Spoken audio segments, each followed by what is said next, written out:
中场哨响的那一刻，一个40岁的男人跪倒在草皮上，双手捂着脸哭了。他叫 Vozinha， 这个绰号的意思是小奶奶。半个月前，他和葡萄牙乙级球队 Chaves 的合约刚到期，离开了球队，成了一个没有球队的自由身。世界排名第67的维德角，他们的对手是世界排名第2、夺冠热门之一的西班牙。90分钟里，西班牙朝他的球门轰了27次，27次他一次都没让进。中场0-0。比赛结束的那几个小时内，他的 Instagram 粉丝从5万暴增到了上千万。一个没有工作的40岁门将，一夜之间成了全世界都在看的那个人。这听起来像一部不太真实的电影，但它每一个细节都是真的。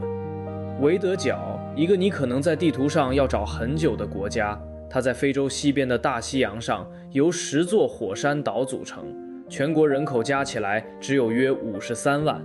这个数字有多小？它让维德角城为继冰岛之后，史上人口第2少的世界杯参赛国。他们从来没有踢进过世界杯，直到2026年。而站在他们球门前的那个男人 Vozinha 40岁。在足球的世界里，40岁的门将已经算是传奇等级的高龄，更何况他是一个25岁才成为职业球员，踢遍6个国家的小联赛，赛前还在找工作的人。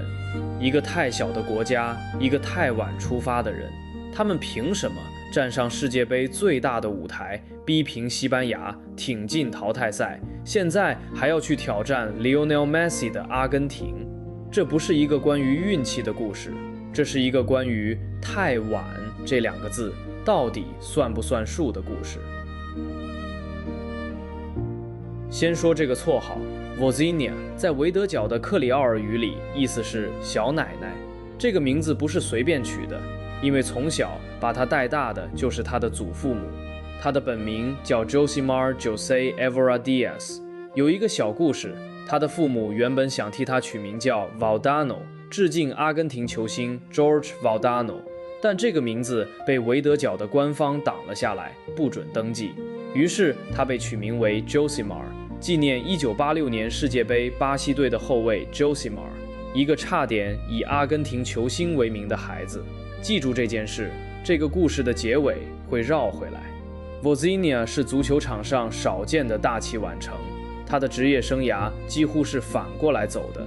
大部分顶级门将10几岁就进了职业青训体系，20出头就已经踢过上百场比赛，而 Vozinha 直到25岁才签下人生第1份职业合约。在那个多数球员开始思考还能踢几年的年纪，他才刚刚起步。而他起步之后的旅程也不是什么光鲜亮丽的豪门，他像一个戴着手套的流浪者，一个国家踢过一个国家，从维德角到安哥拉，到摩尔多瓦，到塞浦路斯，到斯洛伐克，再到葡萄牙。这些联赛没有镁光灯，没有大合约，很多甚至是台湾球迷完全没听过的地方，他就在这些角落里一年一年地守着球门。这不是一条会让你发大财或被全世界记住的路，它意味着一次又一次打包行李，学新的语言，在陌生的城市重新开始，意味着年复一年，没有人能保证下一份合约在哪里。多数人走到一半就会选择一份稳定的工作，回家过日子。但 Vozinha 把守门这件事当成了一场20年的长跑，他不是在等一个世界杯，他只是没有停下来过。换做别人可能早就放弃了，但 Vozinha 没有。他为维德角出赛93次，是队史上出赛次数第2多的球员，一路撑过了2013、2015、2021、2023 4届非洲国家杯。他把一件大多数人20岁就会放下的事，一路守到了40岁。最残酷的是时间点，2026年6月1日，快满40岁，世界杯开赛前不到2周，随着合约到期， Vozinha 宣布离开了 Chaves。 也就是说，当他准备飞去美洲踢溅第1场世界杯的时候，他的身份是一个没有球队的自由球员。40岁没有球队，要去面对世界第2的西班牙。如果这是一部电影，编剧大概会被骂太扯了。要理解 Wozniak 的故事，得先理解他背后这支球队是怎么来的。维德角只有50多万人，本土的足球资源极其有限，他们能站上世界杯，靠的是一个聪明甚至有点动人的方法，把散落在全世界的维德角后裔一个一个找回来。几百年来，维德角人因为贫穷、田旱、讨生活，一批一批的移民海外，在美国、葡萄牙、荷兰这些地方落地生根。这个移民史的结果很惊人，旅居海外的维德角人据估计约有70万，是国内人口的将近2倍。光是美国就有约26万，葡萄牙约10万。换句话说，真正的维德角有一大半住在国境之外，而这反而成了他们的足球秘密武器。这些侨民的第2代、第3代，很多在欧洲的青训体系里长大，成为职业球员。维德角足协做的就是去把这些有维德角血统的球员一个一个说服、证照回来，披上这件蓝色球衣。他们有一个霸气的绰号——蓝鲨，一支用散落在全世界的维德角人拼起来的蓝鲨。接下来要做的是一件连他们自己都不敢想的事。2025年10月13日，维德角在世界杯资格赛以3-0击败史瓦蒂尼，锁定了队史第1张世界杯门票。在他们的资格赛小组里，还有喀麦隆这种8次踢进世界杯、出过 Samuel Eto'o 的非洲传统强权。维德角硬是压在他们前面，以小组第1直接晋级。这个大西洋上的岛国也成了世界杯史上面积最小的参赛国之一。光是站上这个舞台就已经是奇迹，但他们的故事才正要开始。世界杯 H 组，维德角的对手是西班牙、乌拉圭、沙烏地阿拉伯，3支世界排名都远在他们之上的球队。所有人都觉得他们会3战全败，对他们来说，能来就已经是赚到，输完3场，心满意足的回家就好。第1场对西班牙，这是世界第2对上世界第67，赛前几乎没有人给维德角任何机会，而接下来90分钟变成了 Wozniak 一个人的表演。整场比赛，西班牙朝他的球门轰了27次射门，他做出7次扑救。上半场结束前那一段，他像是被什么附身一样，连续挡下 Pedri、Ferran Torres、Laporte 的攻门，一次又一次把必进球从门线前尿出来。中场0-0，维德角拿下队史第1个世界杯积分，他自己拿下全场最佳球员，而且在那场比赛，40岁又12天的他成了世界杯史上在球队处女战中出场最年长的球员。第2场对乌拉圭，这一次轮到他们在进攻端写历史。Kevin Pina 一记自由球破门，攻进维德角在世界杯的队史第1颗进球。最终2-2，他们又逼平了一支南美劲旅。第3场对沙烏地阿拉伯0-0，他们再次拿到他们需要的那一分。3场小组赛，维德角1场没输，全部逼平，以小组第2的身份挺进淘汰赛。他们成了2010年斯洛伐克之后第1支在世界杯处女秀就闯进淘汰赛的球队，也是1998年智利之后第1支靠3场全平晋级的球队，更是世界杯史上挺进淘汰赛的最小国家。而这份处女秀小组赛不败，更是自2002年那支惊艳世界的塞内加尔之后第1次有新军办到。而这一切的中心是那个40岁的门神。